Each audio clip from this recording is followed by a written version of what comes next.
Les damos la bienvenida a este conversatorio que busca explorar el significado del tiempo. El día de hoy tenemos 3 invitados que, a pesar de dedicarse a 3 disciplinas distintas, todos trabajan en la consultoría. Tenemos a Alejandro Turner, licenciado en Actuaría por el ITAM, con maestría en Seguros y Administración de Riesgos, igual por parte del ITAM. Actualmente es director de la firma Actuarius Servicios Totales, dedicada a la consultoría actuarial y financiera. También contamos con la presencia de Natalia Herrera. Ella es investigadora, curadora, consultora cultural, especialista en el desarrollo de proyectos culturales y socioambientales, además de vinculación, comunicación y marketing social. Es fundadora y directora general de Atelier Cultural México París. Y por último tenemos a Rogelio Corona. Él es doctor en Ciencias Atmosféricas y Cambio Global por la Universidad de Edimburgo. Maestro en Ciencias Biológicas por la Universidad Nacional Autónoma de México. Realizó una estancia en Suiza en el WSL, donde se enfocó en rubros ambientales y modelación del paisaje. Entonces, primero, ¿ustedes definirían el tiempo como un sistema cíclico? Pues más que sistema cíclico, o sea, en el tiempo lo definimos como una medición de los sucesos, ¿no? Es una medida. Puede ser cíclico, puede ser cíclico en el sentido de que se repite, o puede ser, desde el punto de vista matemático, ¿no? Yo soy actuario, puede ser no necesariamente repetitivo, puede ser no sé, sinusoidal, por ejemplo, ¿no? Que sigue avanzando de determinada forma, pero no regresa al mismo origen. O sea, yo lo vería como una medida simplemente de sucesión de hechos. Yo creo que en este contexto la parte cíclica es más una postura teórica, conceptual de los procesos, más que una realidad cíclica, ¿no? O sea, hablamos de un inicio, un fin, y después de este fin volvemos a un inicio.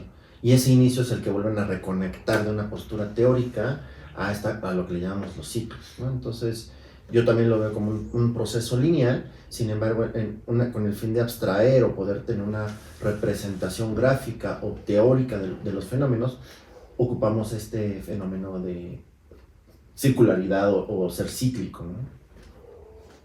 Es interesante lo que viene a la mente dependiendo de nuestras profesiones, ¿no? Sí, claro. Para mí como historiador el tiempo, más que una medida, que por supuesto lo es una palabra y es un concepto, una idea que es histórica.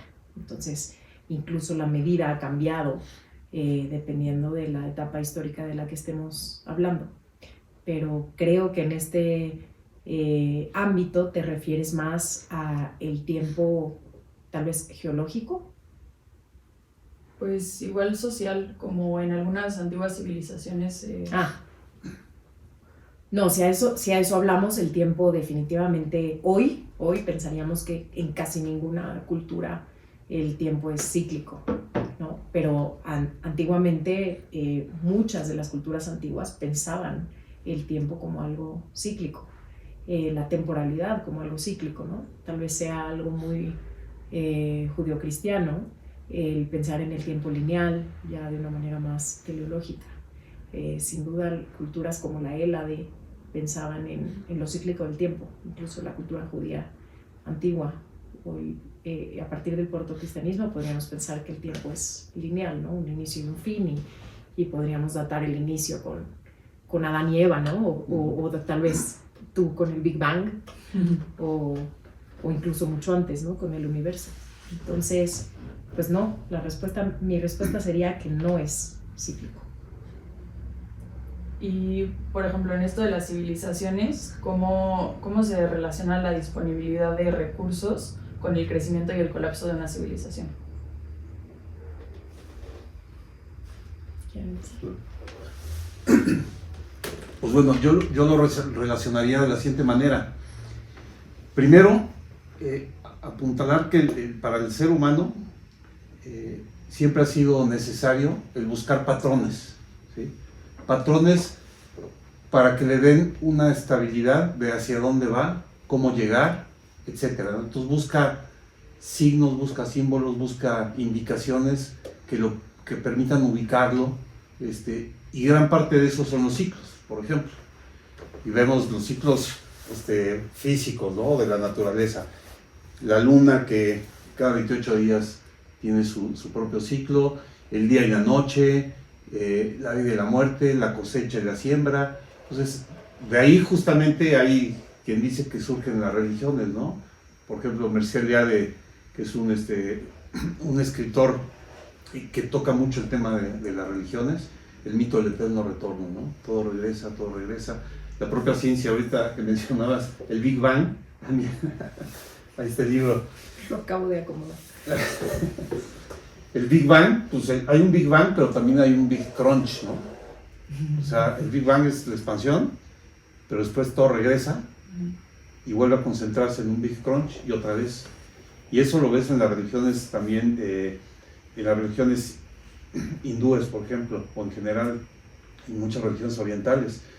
Entonces, en ese sentido, se buscan este tipo de patrones y se puede identificar lo que comentas en esa búsqueda, ¿no? Yo lo retomaría, bueno, a lo mejor en un periodo más corto y con lo que hemos visto históricamente, la producción de alimentos y el colapso de las civilizaciones está estrechamente relacionado, a menos que llegue alguna enfermedad, ¿no? Pero tenemos ejemplos en Irlanda, hambrunas y que por cuestiones climáticas no podían producir alimento y hubo mucha población que murieron, ¿no? Tenemos los procesos migratorios de los mayas de la península de Yucatán, básicamente por cuestiones climáticas no podían producir alimento. Entonces tenemos procesos climáticos que influyen y que tienen impacto directamente en la producción de alimentos y por eso tenemos estos impactos en la población. Sin embargo, hay momentos en los que no necesariamente es el clima el que esté promoviendo ese tipo de factores y está relacionado mucho con un mal manejo de los sistemas naturales que no tenemos, lo estamos viendo ya en la ciudad. En la ciudad ya no tenemos, ya hay desabasto de agua, hay lugares donde te dicen las próximas 2 semanas no va a haber agua, a ver cómo te organizas. Hace 20 años eso no lo habíamos escuchado, ¿no? Entonces esto va a ser cada vez más frecuente, sobre todo en la Ciudad de México, hasta llegar a un punto en el que no sabemos. Nos estaba oyendo hace 2 días que en una universidad pública, en la UAM, no tienen acceso a agua, tienen restricciones porque no está llegando por tubería. Entonces esto pone todo un problema en una universidad donde tienes miles de estudiantes en un mismo espacio que no pueden utilizar baños, ¿no? Entonces, si lo llevamos a un problema más de ciudad, ¿dónde está el agua? ¿Dónde está la producción de alimentos? No tenemos alimentos. Entonces, ¿de dónde los vamos a tener? Entonces, van a existir 2 porciones de la población: los que producen sus propios alimentos, las personas agrícolas que se van a poder mantener, o los que nosotros dependemos de ellos. Entonces, ¿tenemos el poder económico para mandar traer el alimento de otras partes del mundo o no? Entonces se va a polarizar y va a haber problemas de hambruna, ¿no? O sea, va a haber una dinámica un tanto compleja. No sé en cuánto tiempo pueda llegar a suceder, pero es algo que efectivamente no dudo que vaya a pasar, ¿no? Entonces, yo creo que tenemos que tener una responsabilidad en el uso más adecuado de los recursos para evitar el colapso de los mismos y poder mantenernos relativamente saludables, ¿no?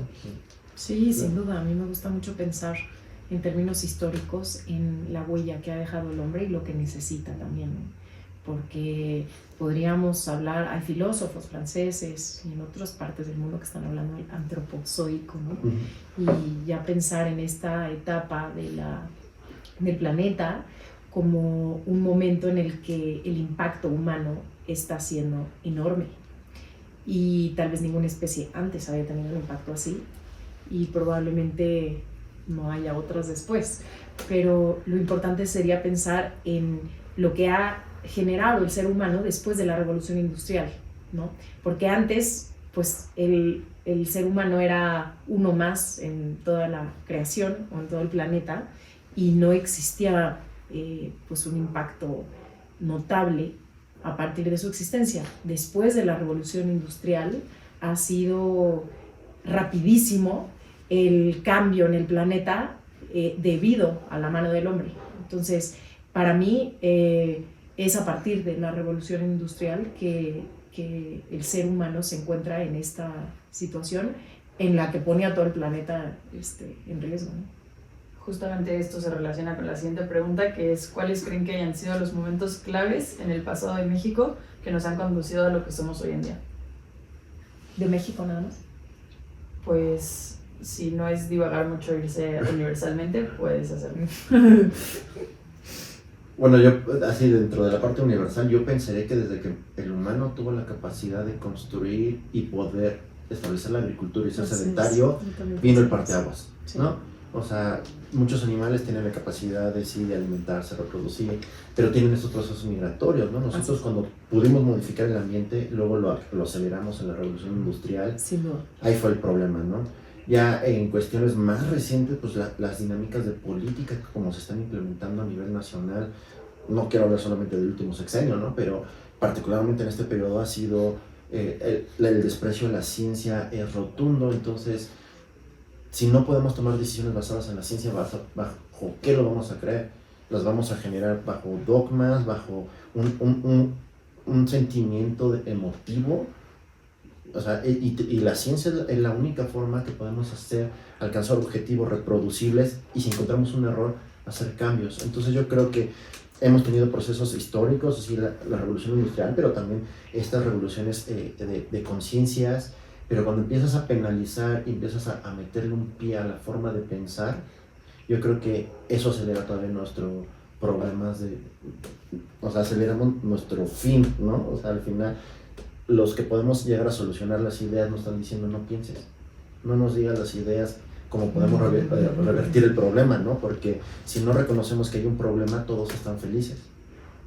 Y creo que esa es una de las crisis que estamos viviendo actualmente, ¿no? Que es una cuestión como ideológica que no debiera ser, pero creo que es una, ¿no? Pero si queremos ver en cuestiones históricas, pues tenemos cosas de contaminación, de la forma de las mineras, de explotación y de contaminación, y que no hay una penalización real de los impactos que están derivando y su resarcimiento, ¿no? O sea, creen que por hacer un parque bonito ya se resarció el daño de haber matado a 1000 vacas y contaminar a personas con metales pesados, ¿no? Entonces creo que hay una falta de implementación desde la política, que no sé exactamente en qué año empezó, ¿no? Pero es una falta de implementación de las leyes que sí existen, ¿no? O sea, esa es como mi perspectiva, no sé. Sí, ligándolo con la pregunta anterior, yo creo que cómo surgían y cómo morían las civilizaciones, pues era mucho por las cuestiones naturales, ¿no? Además de las guerras, que esas siempre ha habido, pero las cuestiones naturales determinaban mucho. Vemos en todas las culturas que se habla, por ejemplo, de diluvios, ¿no? Y el diluvio era el acabar una civilización, empezar otra, por un fenómeno natural. Vemos incluso, no solamente a nivel de los seres humanos, sino en general las especies que han habitado este país, pues ha habido 4 grandes extinciones masivas que dependen, pues la última, que gracias a la cual estamos aquí, la de hace 65 millones de años, ¿no? Con esto que pasó aquí en Xuxurú. Ahora, el problema, ligándolo a esta pregunta, el problema creo que es mucho más manejable que antes, porque ahorita no vemos civilizaciones que puedan morir o puedan desaparecer por esas circunstancias. Ni una pandemia puede hacer que desaparezcamos. O sea, la ciencia ha llegado a tal grado y la tecnología y el progreso que evita eso, ¿no? Por otro lado, caemos en otro tipo de nuevos problemas que hay que enfrentar, que es, primero, para mí el más importante, la mala distribución de los bienes, ¿no? O sea, hay quien tiene mucho, quien tiene poco, y eso genera la explotación de la que se hablaba, genera el no cuidar el medio ambiente, porque no hay alguien que esté atrás de esto obligándolo, o hay explotación en los países, o mandar desechos tecnológicos a otros países, en fin. Ya ligarlo con el tema de México, todavía no llegamos a ese punto, pero yo creo que hay que hacer estos antecedentes para poder tocar el tema de México. Sí, yo coincido totalmente con ustedes, y sobre todo en 2 cosas. La primera es que, claro, fue la revolución agrícola lo primero que nos puso en medio del, tal vez poderlo decir, problema, o el gran problema de los recursos y del manejo y del impacto que tiene el ser humano, ¿no? Y el segundo tema que ustedes tocaron, el que no está la ciencia liderando la toma de decisiones, sino la rentabilidad, el negocio y el bienestar de unos pocos, lo que lidera las decisiones, y que al final va a ser un costo altísimo para todos, sin discriminar a ninguno. Entonces, pues sí, la investigación no está detrás de la toma de decisiones, y ese ha sido el problema de México, que siempre ha sido o históricamente, podemos hablar desde tal vez Mesoamérica, ha sido un tomar las decisiones priorizando la rentabilidad o la extracción de bienes para unos cuantos. Entonces, pensaría yo que los grandes momentos serían pues las guerras, como tú decías, en Mesoamérica, ¿no? Por supuesto que sí, también podemos pensar que los fenómenos naturales, y ojalá que tengas mucha razón en que ya los fenómenos naturales no puedan matarnos. Lo segundo sería tal vez pues el encuentro de dos mundos, ¿no? El virreinato y dos culturas que tuvieron que mezclarse y encontrar una manera de repartirse los recursos naturales y también los culturales. Y pues ya en el México independiente creo que ha sido una cadena de decisiones, ¿no? No ha habido o a mi parecer no ha habido un momento así demasiado notorio que cambie como aquellas dos etapas nuestra distribución de recursos. Sin embargo, por supuesto que después del Tratado de Libre Comercio y con la globalización de hoy en día, pues podemos pensar que existan empresas gigantes, agroindustriales, que tengan un impacto brutal y al mismo tiempo malas políticas públicas o no suficientes políticas públicas que estén pues regulando lo que estamos haciendo con nuestro país y tomando en cuenta el país que tenemos, ¿no? Que somos un país megadiverso que tiene pues gran parte o el 70% junto con otros 11 países de la riqueza natural del mundo.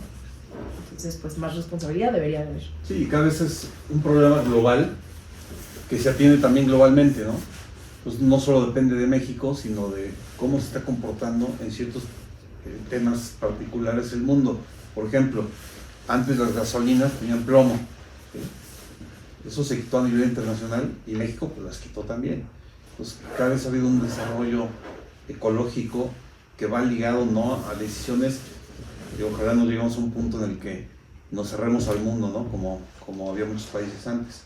Tomar lo bueno de los avances que ha habido a estos niveles, entrar a los pactos ambientalistas, por ejemplo, el Pacto de Montreal en su momento, el de Tokio después, los protocolos, ¿no?, para evitar ¿cómo se llama esto?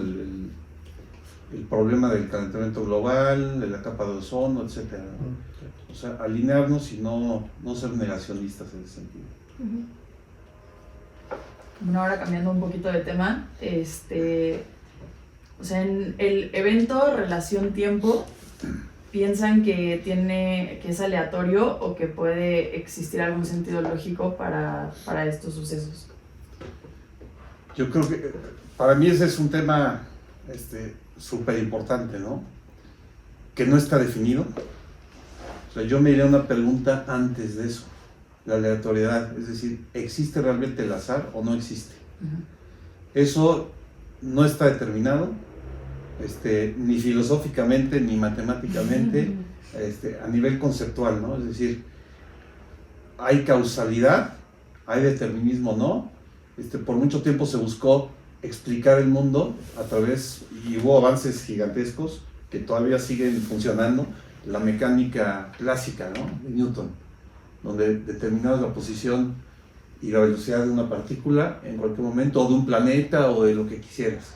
Entonces eso era muy potente, porque podías predecir, si tenías los datos concretos, podías predecir qué iba a pasar. Y así, pues con eso llegamos a la luna, y con eso predices los eclipses, y predices 10,000 cosas, y las crecidas del Nilo desde entonces, ¿no? Muchas cosas que puedes predecir.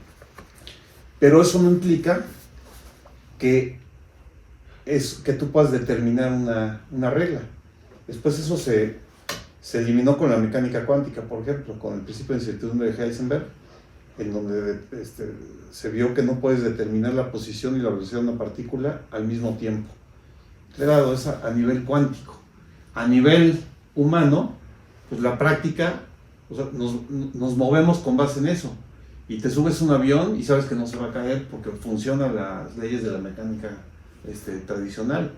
Pero eso no te dice, por eso digo filosóficamente, que sea algo necesario o determinista. Por ejemplo, decía Bertrand Russell,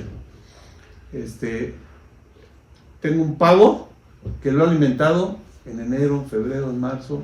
Estamos a 30 de diciembre y el pavo sale feliz porque sabe que lo vamos a volver a alimentar. Entonces el día que lo matan para hacer la cena de Navidad, ¿no? Entonces no puedes predecir con una certeza, ¿sí? Y para eso llega la estadística y la probabilidad, en donde sí puedes por lo menos tener una cierta probabilidad, por lo menos temporal, de qué va a pasar en muchos de los temas, no en todos, pero en temas ecológicos, en gran parte de ellos se puede. El tiempo es un factor porque el clima, por ejemplo, tú puedes predecir de un día a otro el clima con un alto grado de confianza, pero ya 3 días o 4 o un mes, imposible. Los factores las variables son muy sensibles para que cambie todo, ¿no? Entonces yo me preguntaría primero eso, ¿no? Si existe el azar o simplemente el azar es una medida de nuestra ignorancia, de que no sabemos cómo funcionan las cosas. Y en eso sigue la humanidad buscando respuestas. Sí, bueno, yo creo que ampliando esto, creo que, como dices, ocupando la palabra de ignorancia, creo que es cierto, hay muchos procesos que están inmersos que no los conocemos. O sea, ¿por qué se deslava o se cae desgaja un cerro, ¿no? Sabemos la teoría, pero ¿por qué se cayó hoy y no se cayó ayer? Pues tenemos toda la ignorancia de si las partículas en el día de ayer todavía estaban suficientemente cohesionadas o no, que llovió una gotita más o no. O sea, esa parte todavía no la conocemos y es ignorancia porque la cantidad de variables excede nuestro poder de entendimiento, ¿no? O sea, tenemos esta gran generalidad y podemos decir, si pasan estos factores, se va a caer un cerro. Pero, ¿cuándo exactamente? Ya no lo sabemos, ¿no? O sea, ya hay el poder de meter mi mano a predecir cosas, ya es un poco más incierto, ¿no? O sea, nos protegemos porque aunque conozcamos las teorías, hay mucha ignorancia, ¿no? En todos los procesos. Y retomando esta parte de Otis, ¿no? De Otis sabíamos que podían llegar este tipo de huracanes. Sabíamos el tipo de impactos que iban a generar. Sabíamos todo lo que está pasando lo sabíamos. ¿Cuándo iba a pasar? No lo sabíamos. Y por eso entra la parte de la política, o sea, la parte de la toma de decisiones, ¿no? Entonces, teniendo los riesgos, tomas de decisiones, aún con toda esta incertidumbre, tenemos que decir hacia dónde tenemos que ir. Y el diseño de política es decir, ¿cómo podemos tratar de mitigar este tipo de fenómenos? Entonces, sabemos que va a venir, tenemos las alertas tempranas y ahora sí dicen, en 24 horas esta cosa te va a golpear. Entonces, tú tienes todo un equipo atrás de protección para cuando eso suceda, ¿no? No lo podían saber 3 días antes, 24 horas sí, ¿no? Entonces, creo que dependiendo del fenómeno, podemos cada vez tener un mayor nivel de confianza en nuestras predicciones para la toma de decisiones. Y el factor tiempo, pues en algunas cosas es un tanto flexible, ¿no? ¿Cómo podemos tener ciertas predicciones de que este tipo de huracanes iban a pasar? O sea, la teoría y los modelos matemáticos lo predecían, ¿no? El problema es el cuándo. Entonces hay otros modelos particulares en periodos de tiempo más cortos. Entonces creo que tenemos que tener esta capacidad de combinar los fenómenos en sus escalas espaciales y temporales pertinentes, ¿no? Y tal vez traer a la mesa también eso que tú llamas ignorancia o eso que llamas la casualidad y que tal vez pueblos originarios o otro tipo de culturas que viven más cerca de la naturaleza, más en contacto con la naturaleza, algunos llaman Dios, algunos llaman dioses, pero ese algo que el ser humano no conoce y no puede tener certeza y que existe fuera de nuestro control. Recientemente estamos haciendo un libro con comunidades que trabajan en sectores agrícolas y platicaban cómo llegan los americanos, que son parte de esta empresa, y les dicen cómo hacer las cosas, y los mexicanos les dicen, sí, claro que sí, si Dios quiere.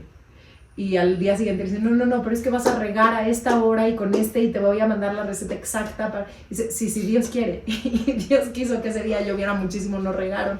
Entonces, pues ese poquitito tal vez ya que no conocemos y que existe fuera de nuestro control, que puede ser casualidad o puede ser llamado, pues digamos, como dice Mircea, de historia de las ideas y de las religiones, ¿no? Puede ser también un factor importante traer a la mesa? Pues ahí, o sea, como mencionan, para poder definir un escenario futuro, entonces se distinguiría por momentos clave. ¿Cuáles podrían ser estos momentos? ¿O cómo podrías definir que este momento que está pasando ahorita va a ser clave para dentro de 50 años, o para 30, o para 10, o no va a ser? Yo creo que para cualquier tiempo debes de partir del hecho de que existen riesgos y que se pueden presentar, y que esos riesgos pueden traer afectación material o de algún otro tipo.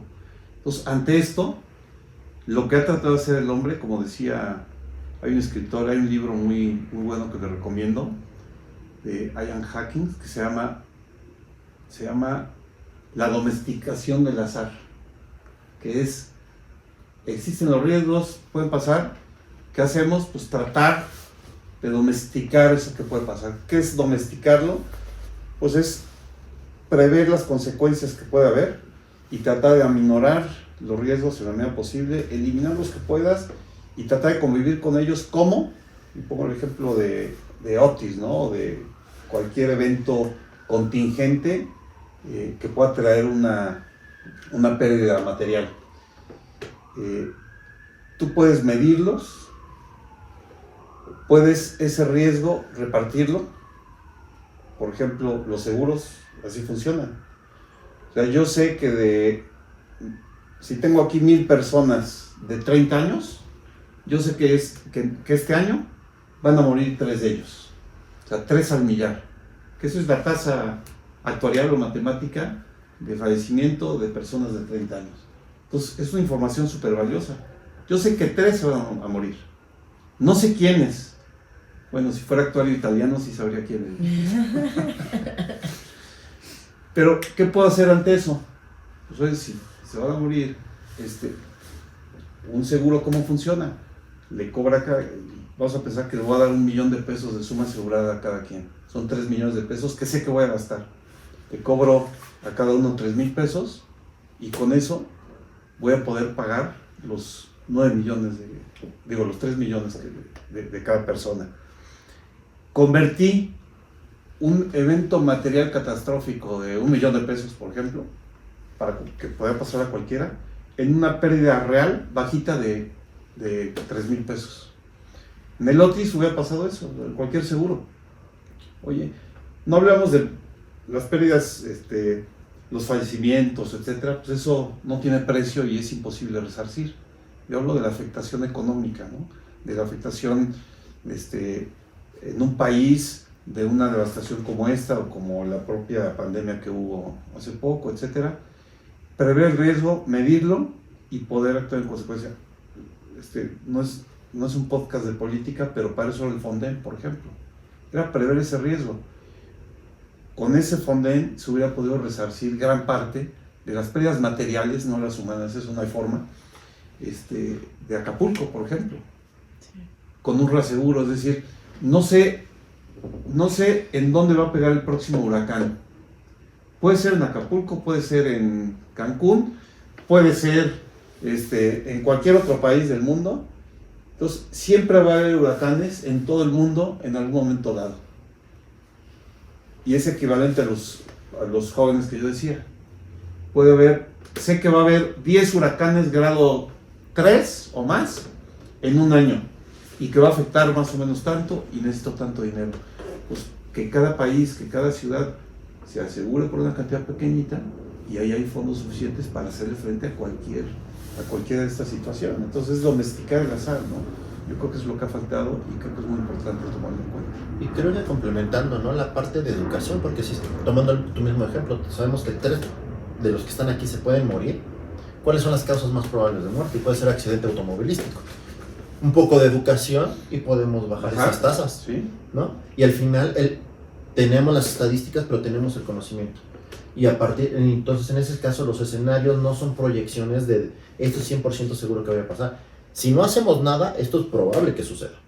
Pero nuestra intención como tomadores de decisiones es entender estas dinámicas, estas incertidumbres y bajarlas a nuestra conveniencia o aumentarlas, ¿no? Porque en algunos casos, en los juegos de azar, nosotros queremos aumentar la posibilidad de ganar. ¿no? Entonces hacemos algunas artimañas para poder aumentar las probabilidades. Pero las decisiones se toman así. Tenemos que conocer estos elementos, tanto cuantificables, otros no tan cuantificables, para poder mejorar. Retomando ahora el ejemplo de los huracanes, lo mismo, sabemos que van a pegar y sabemos que con antecescenarios de cambio climático van a ser mucho más frecuentes, mucho más intensivos y que se pueden formar, como dijeron, en menos de 24 horas nos volvemos huracán de categoría 5. Sí, ya lo sabemos, la teoría nos lo dice. Ahora, tú, tomador de decisiones, ¿cómo lo vas a integrar en tu política? Tu persona, porque los afectados esta parte de humanos, a lo mejor la parte que no pudimos haber evitado es que alguien muriera, pero definitivamente la cantidad de personas que murieron y están desaparecidos hubieran sido menor si ellos hubieran estado informados, y esa responsabilidad es plenamente del gobierno, ¿no? Gobiernos de Estados Unidos hicieron lo que les correspondía, mandar alertas, hacer las publicaciones, pero la ciudadanía no está consciente de que hay información que está generando Estados Unidos, de que ahí viene un huracán, tengan cuidado. Ellos con 24 horas de antelación pudieron haber cerrado, tener alimentos, y todo lo que pasó después también de Otis, toda la delincuencia que está generando, es una falta de planificación basada en toma de decisiones en riesgos, ¿no? O sea, la incertidumbre es enorme, pero cada vez, conforme iba pasando el tiempo, se iba aminorando, y las decisiones tenían que ser contundentes de acuerdo al nivel de afectación. No sé cuál es el término correcto, pero cada vez las afectaciones son mayores, son más contundentes, el nivel de toma de decisiones tendría que ser mucho más enérgico.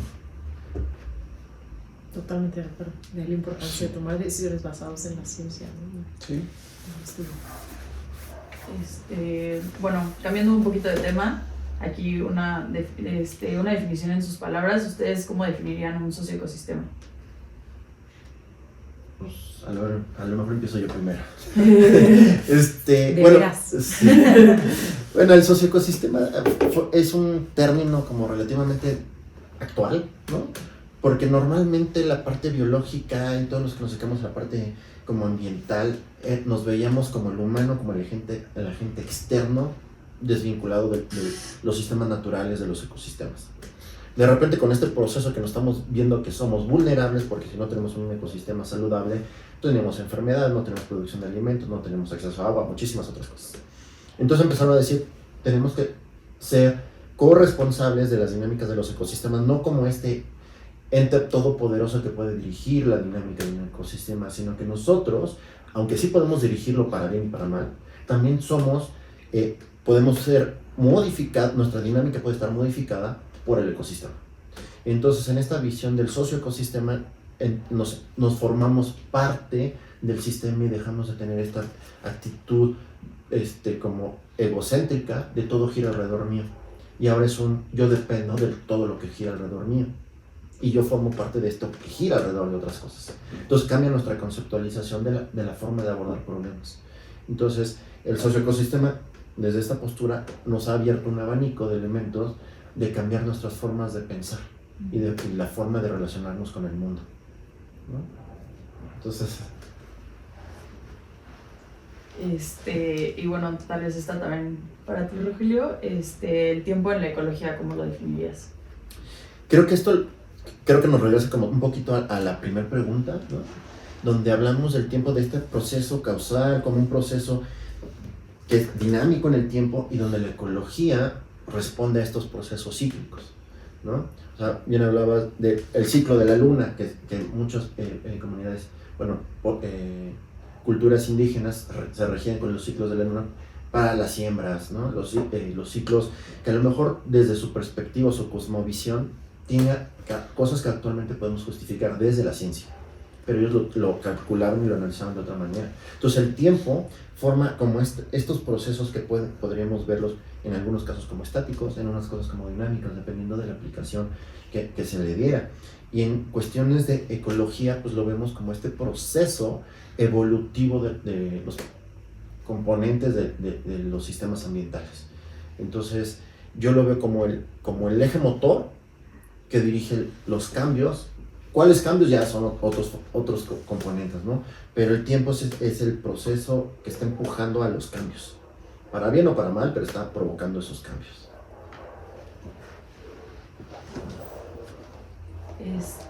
Bueno, y aquí me gustaría hacer como una reflexión que cada quien me pudiera decir un poco qué reflexionó sobre cómo lo social y lo científico se juntan en la toma de decisiones y en la predicción de los futuros posibles.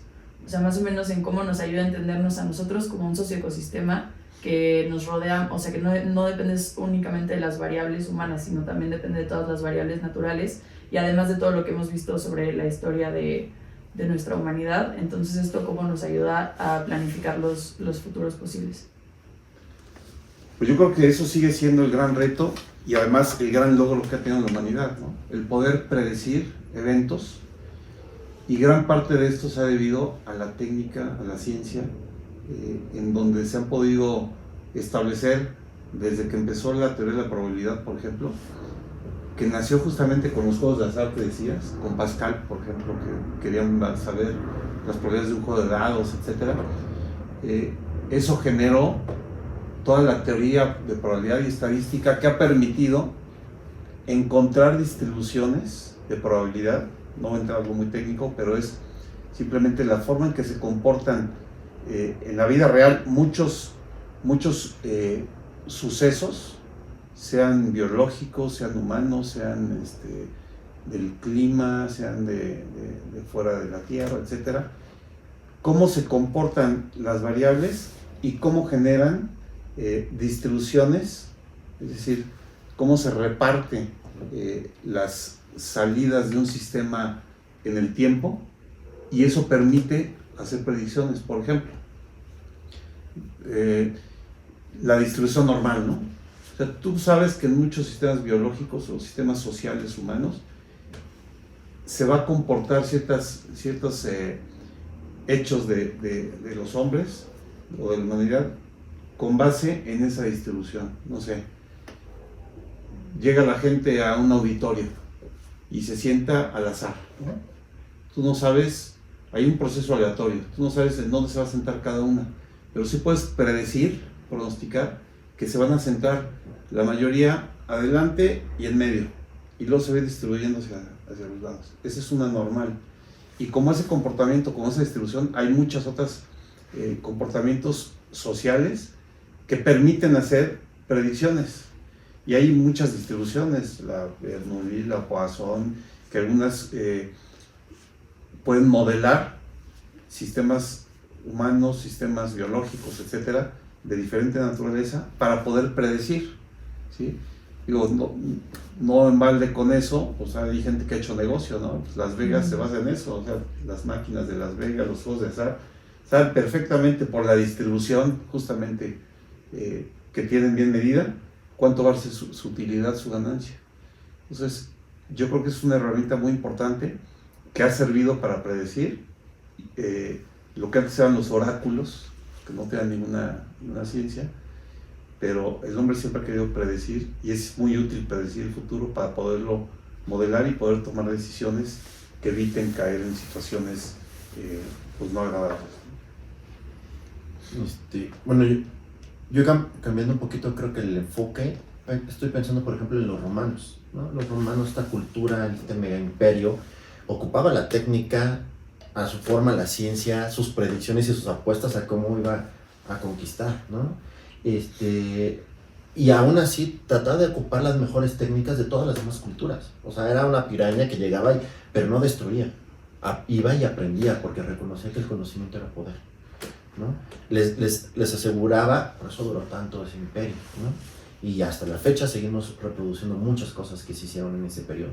Entonces creo que dentro de esto, ellos mismos reconocían la importancia, por ejemplo, de conservar los sistemas forestales y la producción de ciertas maderas. La producción de ciertos barcos requerían ciertas especies, entonces tenían producción maderable y ese manejo forestal. Entonces colapsaron por otras tantas cosas, ¿no? Estos excesos, pero la parte de la vinculación de los socioecosistemas, aunque no existía el concepto, diferentes culturas lo han integrado. En Chiapas tenemos las cosmovisiones y es la forma de vincularse con los socioecosistemas. Simplemente es la palabra fancy actual, pero en realidad muchas culturas han tenido esta aproximación en diferentes épocas donde se han adueñado de esta dinámica y la han incorporado en su día a día y han marcado el cómo esas culturas se van desarrollando. ¿no? Creo que el problema es cuando nosotros nos alejamos y nos queremos ver, que es lo que pasa mucho desde las ciudades, cuando nos alejamos y nos vemos completamente ajenos al sistema, ¿no? Cuando los niños no saben de la producción agrícola, no saben que la leche viene de una vaca, ¿no? De dónde viene la carne. O sea, yo creo que esos elementos, si no lo conoces, luego contrástalos de se está deforestando el bosque. Pues, ¿y a mí qué?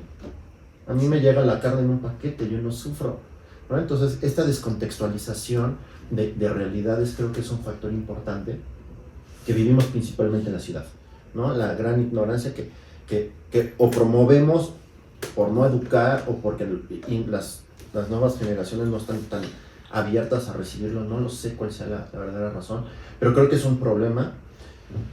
Pero independientemente de eso, creo que diferentes culturas han encontrado las formas de establecer este diálogo.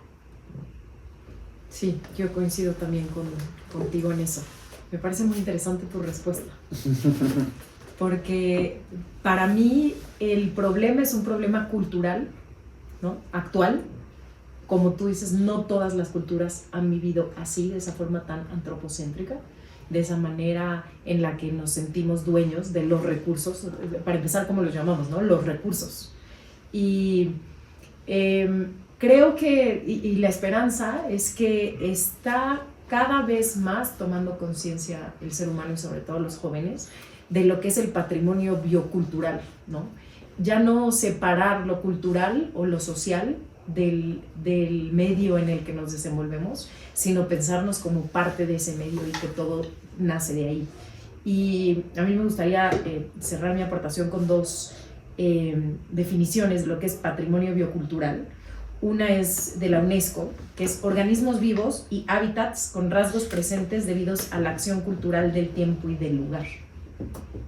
Como eso define, por ejemplo, el arte popular mexicano, ¿no? O las artes populares mexicanas que hoy en día son tan estudiadas por todas partes del mundo. Se estudia la técnica, se estudia la pieza y se estudia a la comunidad, ¿no? Dueña de ese derecho colectivo, de esa técnica o de ese saber hacer ancestral. Pero apenas ahora empezamos a tomar en cuenta la parte biocultural, porque si existe la talla en jícara es porque existe la jícara, si existe el barro es porque existe, o sea, todo lo que el hombre produce nace de este patrimonio biocultural. Entonces, vernos a nosotros mismos desmembrados del mundo en el que vivimos es absolutamente insostenible, ¿no? En cambio, pensarnos y poder tomar esta conciencia de la domesticación de riesgos, sabiendo que somos parte de todo y de que dependemos de eso, pues creo que es la esperanza que tenemos, ¿no? Y la otra definición es: patrimonio biocultural es el conocimiento y prácticas ecológicas locales, la riqueza biológica asociada a ecosistemas, especies y diversidad genética, la formación de rasgos de paisaje y paisajes culturales, así como la herencia, memoria y prácticas vivas de los ambientes manejados o construidos, que está en este libro Antropoceno. Entonces, empezar a hablar de que nuestro patrimonio no es la rentabilidad, no es lo tangible solamente, sino que es lo tangible y lo intangible de la riqueza cultural y la riqueza natural en la que vivimos, ¿no? Somos parte de todo y no podemos... Bueno, incluso tenemos, creo que casi 6 millones de seres vivos aparte de nosotros en nuestro propio cuerpo, ¿no? Uh-huh. Eso es increíble, pensar que existen otros 6 millones de seres vivos en mi cuerpo. Es algo horrible, pero es algo que deberíamos de empezar a tomar conciencia. Bueno, pues muchas gracias por estar aquí, por sus opiniones y pues gracias, es todo. Gracias. ¿Qué temas? Justo eso que dijo al final lo puse una vez en tu examen de las, ¿cómo se llaman? Las proxy. Uh-huh. Que justo según las artesanías que se hacían podías saber qué tipo de especies había en un lugar. Y me dijo, un poco lejana tu proxy, pero la entiendo. Es que además te voy a decir algo, las artes populares o las artesanías, como las llamas, de alguna manera son las primeras manifestaciones culturales que hace el hombre, ¿no? Desde los ritos funerarios, en los que poníamos pues, las primeras creaciones de barro y de flores, de arreglos florales, ¿no? Que poníamos en los ritos funerarios, hasta lo que hoy en día son las artes populares de todo el mundo. Y yo creo que están tan de moda por eso, porque tienen la magia del proceso, de lo que existe detrás de la pieza creada, ¿no? Y pues un poco alejada tu próximo, no sé si es tan alejada, más bien es la mejor manera de estudiar a una sociedad es ver lo que produce a través de la riqueza natural en la que se encuentra, entre ellas las religiones. Por eso hay religiones pues tan meditativas, tan silenciosas en lugares fríos, y religiones como las religiones afro, que son todo baile y colores y música. Según yo sí quedó, o sea, sí suena Pero bien. en este caso era para Que no se pasa nada, que siempre. Sí, Valentina, céntrate en la riqueza natural. El tema. Sí, eso era Qué bien, hay cambios. tenía un poco de miedo. Que si empezamos otra vez, porque no se grabó nada. Sí, exacto. Ese no me acuerdo. Pues gracias, Vale. De nada. Sí, eso me pasó una vez. Sí. No, pero era Con con la las deja, doble grabación. Sí, no, pero. Sí, me acuerdo que dije. Respaldo. Empezamos de cero. ¿Cómo se llama el libro que recomendaste de domesticación de riesgos? Es la domesticación del azar. Buenísimo. Y es como muy Sí, académico sí. para No, actuarios, no, o es no, un no, libro. no, es muy divulgación de la ciencia y eso. Y habla de estos temas. Hay otro mejor todavía, a mí se me hace mejor, que perdí por cierto, de Ian Stewart, un matemático, que se llama ¿Juega Dios a los dados? Wow. La pregunta, lo que decía Einstein, ¿no? Dios no juega a los dados. Cuando le contestó a Planck sobre ya ves que él no quería la teoría cuántica. Decía, no, tiene que haber causas que no conocemos, no podemos dejarlo a que es imposible conocer esto. Entonces ese libro es buenísimo también. Me los voy a leer. Y los dos con son gusto. súper leíbles sin que tengas conocimientos así más técnicos. Gracias. Muchas Sí. gracias. Les tengo un obsequio Ay, por venir. Muchas gracias. Gracias. No, ese es de Alejandro ahí. Está Está personalizado. te dice Alejandro. Dice aquí. Gracias por venir. Gracias por venir, Alejandro. Muchas gracias. Gracias. Y mira, si tú puedes hacer un modelo matemático, biológico, que cada vez la biología tiene más a la matematización, en donde las especies Yo te robo más. sean parte de las variables y tú puedas determinar en un modelo en computadora qué pasa si quito esta especie y lo corras en el tiempo Claro. y te das cuenta que con eso puedes aparecer la humanidad. Eso, He tratado de eso, pero hay cosas muy obvias, ¿no? lo traté de hacer cosa chiquita. O sea, sí tengo algo que estoy tratando de trabajar, pero todavía no conceptualmente me he excedido porque traigo como 80,000 especies diferentes. Sí, es que Entonces, Pero conocer las interacciones y he tratado de cada vez afinarlo y quitar, porque con, muy complejo. con las nuevas herramientas que hay para tratar Big Data, Aceitar. Ujú. Lo llevan se puede hacer Por eso. supuesto que sí. Y lo mismo pasa con los estudios humanos. Sí, De esas sí, andaderas. de los ejercicios que me he hecho son vinculados a cuestiones de peste, ¿no? De la propagación, no, sí. que impactan a cultivos. Pero han visto estas dinámicas de interacción de especies, entonces ahí sí hay trabajo. Pero yo también lo estaba pensando para esta cuestión más humana. Sí, Pero yo he leído cosas muy generales, que son variedades muy grandes. Por ejemplo, si no existiera, creo que los murciélagos Ujú. desaparecen, Toda la producción de tequila. o las abejas, o algo que dependa de lo cual dependan las abejas. Se acaban las abejas y se acaban. Así, Yo hay estaba varias. viendo el ASMR ahorita que estaba sintiendo, me encanta grabar. Y no solamente especies, también condiciones que genera ecológicas, o sea, no solamente lo biológico, sino Sin duda. lo medioambiental. Sí, yo estoy trabajando más para entender el colapso del ecosistema y del ecosistema ya como reflejo al humano. ¿Sabes por qué tú me lo pides? Pero pues me ha excedido la verdad la cantidad de datos El acredito también. y de la descripción de cada especie y la interacción de esa especie con Tocando el decibel, si son alimento o son depredadores. ¿Qué pasa?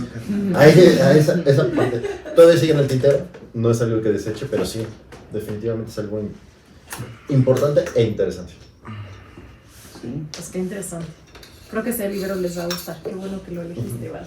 Es un gran libro. Ese libro lo escribe Mexicano. durante 10 años. Ujú. Son los artículos escritos por el doctor Carlos Galindo, biólogo, Ujú. quien fue fundador del Departamento de Comunicación de la Ciencia de la CONABIO y quien se ha dedicado toda su vida al estudio y la divulgación de la riqueza natural de México. Y estos artículos que además tienen una pluma muy simpática porque todo lo escribe con refranes mexicanos, es 100% divulgación, pero muy erudita. Y justamente habla de lo que nosotros estábamos hablando aquí, de cómo no podemos llamarnos más que mexicanos por naturaleza, son las especies endémicas, y no es nuestro México, somos de México, ¿no? Es un librazo, la Está verdad. bien bonito. Qué Qué padre, buen está libro bien es editado. Es la Sí. segunda ¿Esos son de edición. ustedes? ¿Ustedes El libro editaron? lo hace Paralelo 21. No, Vale se los escogió porque pensó que Es que las fotos pensó son- mucho en un libro para ustedes. Es que las fotos son bonitas. Sí, pues es que él hizo Enciclovida, él hizo Naturalista, él trajo Naturalista a México, él es pues el creador del acervo más importante fotográfico de la Conavio. Esta se fue, Valentina. Él es... Creo que los dos, a todos. Sí, todas traen Es que, es como... para cuidar las cuartas, le ponen ahora los libros papel reciclado. ¿Alguien más quiere una copa de vino? Sí. Ujú. No, vale, muchas gracias. Pero es un gran libro.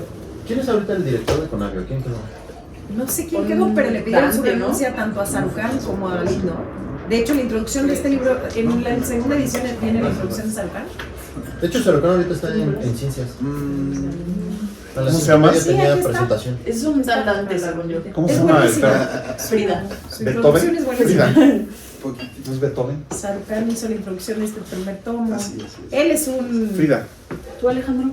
Es de mis Poquito, mentores más poquito. admirados y de los seres humanos que más Se llama Frida. respeto les tengo. No, Galindo. Agua ¿no? Frida, me vas a tirar las copas. También quiero. Gracias. Este, Estás muy grande, Frida.